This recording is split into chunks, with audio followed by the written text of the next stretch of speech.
This guy is saying exactly what we have been trying to say, using equitable terms, but he's saying it in just real simple, no bullshit, one-sentence lines. No, property, give it back. Property, give it back. Property, give it back. Property, give it back. And just keep saying that and repeating it over and over and over again. And don't believe these pieces of shit in the courtroom, anything that they try to sell you.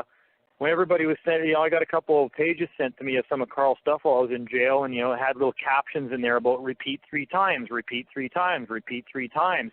I started laughing. I said, well, of course, that's just law merchant court stuff. In the law merchant court, when you say something once, it's construed as a mistake. When you say it the second time, it's deemed a coincidence. So they just write it off. But when you say something a third time, that's a pattern. That means you really meant it. That's the magic number 3 in the law merchant's court. That's all that is. And so I was like, yeah, it's exactly why it's working. As soon as you express your will 3 times, you mean it. Whether it's a law merchant court, a common law court, it doesn't matter. That's your will. And when you're saying property, that's my property, now you're saying I'm the owner. When you're the owner, your will is the law.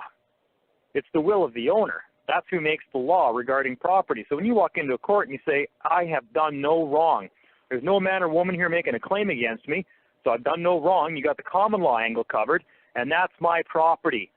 So in equity, you're saying, I make the laws when it comes to that property. Nobody has a higher equitable standing than me. So, because in most of these courts, especially international law, law merchant courts, it really doesn't matter. Equity always trumps the common law. There's only very few circumstances where common law trumps equity. So equity is always the top. So you got that covered when you walk in, you say, no, that's my property, and I've done no wrong. So you're saying, no, I own all the equity, and I've done no wrong in common law. Who could I possibly have to answer to? And you wrap everything right up. And now apparently people are doing it in 1 or 2 sentences, where we used to do that with 20 or 30 page documents, which was just, oh my God, I don't ever want to have to do that shit ever again.